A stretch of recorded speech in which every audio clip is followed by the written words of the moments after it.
The goal of your life and everybody else's life is to protect yourself from as much bad as can possibly happen, which we'll call happiness and fulfillment in life. But it does seem true that negative things, you're a lot more protective against negative things happening than you are motivated to make positive things happen. You're a lot more sensitive to the negative than the positive. You remember it more, and it causes you trauma. Like, nobody has joy trauma from experience so good that it literally messes with them every other time. It doesn't stay with you. The point is, why is everybody not happy if that's what we're trying to... Why do we find ourselves in so many things that are against our whole nature and our whole purpose?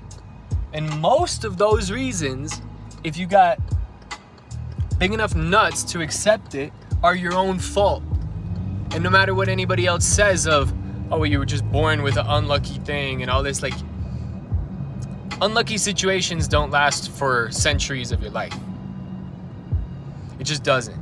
Anybody could come after. Time has a way of smoothing everything out in time.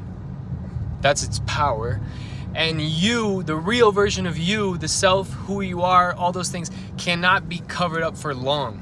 The real version of what you believe, what you accept, who you are, those things will come out eventually over time.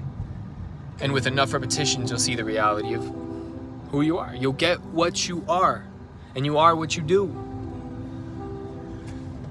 So, it comes down to what we're doing. The purpose is, the whole point I'm saying this, is if we're doing things with the motivation to limit as many negative things happening, and there's still negative things happening, that means we are simply just wrong about what we feel is in our best interest and what isn't. We're just wrong about the consequences the moment we make the decision. And then once the time the consequences, which are unavoidable, hit, then we start to realize the regret that we have, and we start to see these things, and then we go and make the decision. And because that's who we really are, that's what we're believing and thinking with the frame of mind that we have, we make the same decision as before, and we end up in the exact same situation. And so it's deep. But what happens is, if you reframe, the whole reason something is right or wrong to you in one moment or the next is simply because of the way that you're seeing it. And that is not wrong. And most of the time it does you good, because you're starting to take things from other people's lives, what you've seen, you've learned. There's stuff you've learned that you didn't have to learn through a negative experience to do it. And you kind of know generally what's right, because we've lived in a world, in a society that's, kind of pushed towards basically the best, but you're not achieving anywhere close to your potential. So then you have to go out on your own, and then you make big mistakes with it. But imagine this, it takes a long time to fill up your gas at a car, and it's kind of annoying. Like, oh, I gotta sit in my car and I'm filling up the gas and now I'm waiting, and it seems like a long time. But what if the whole time you were trying to do something? What if someone said, for the amount of time you're filling up your gas, there's money all over. As much money as you can pick up by the time your car fills up with gas, that's how much you get to keep. And congratulations. But would it seem a lot faster to you? And would you even be upset that, oh, that wasn't even long enough now? When just the other day, you were also upset that the gas was taking too long to pump. And so it's all about the way you're seeing the current moment of what's going on. And that's one of the most important things to understand, because we're just simply wrong about what's making us happy and what's making us sad.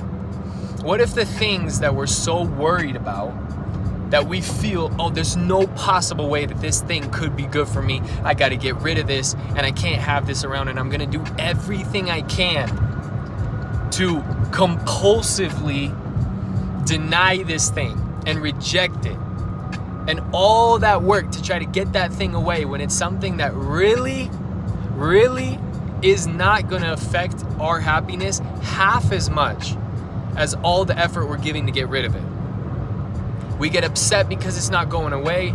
We get upset and angry and feel like we're out of control, and that causes us anxiety and stress, because the thing in our life which is just a normal situation that we somehow have framed, is a negative thing that we cannot possibly be happy with the existence of it in our life. And the same thing with the happiness, just the other way, where we'll do everything that we can to try to get one thing that we have been told or somehow got associated with us, that is what's going to make us happy once we get that thing.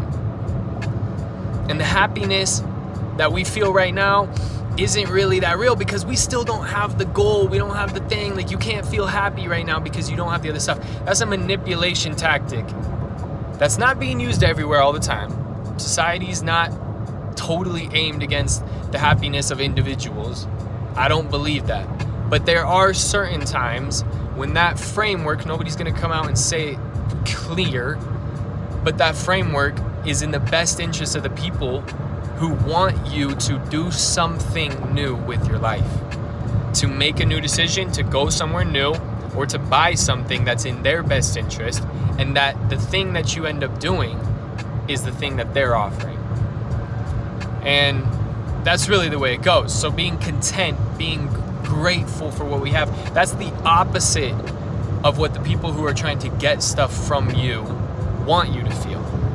Because every purchase, every decision, every major change is going to come from a certain type of feeling that you desire, and we can only want the things that we do not have. And we can only want to get rid of the things that we do have. And that's the way it goes. That's the way people will phrase certain things, and you try to use facts and clear logic to logically get you to emotionally feel something and to purchase that thing feeling happier, feeling like you've gotten closer to becoming the best version of the person that you want to be. And the purchase that you made in your mind says that about you. The most frustrating thing is when you do something like that and it doesn't get recognized on the other side. When you buy the brand new pair of shoes and everybody else starts hating on them, there's nothing worse than that. Because the whole reason that you spent all that money for that exact pair of shoes, that's not necessarily in itself better than any other. They all protect your feet. It may not even last as long, and it might not be the most comfortable. But because you bought that thing at a price 5 times more expensive as anything else, and you want the recognition of it because of what you think that it says about you compared to everybody else. Either because they don't have it, it's a limited edition thing, it's hard to get because it costs a lot of money, and it says something about you. It says that you're special, it says that you're loved, and it says deep down that you are more important than everybody else who doesn't have those things, and that you are as important as the group of exclusive people who do have that thing. Pretty deep.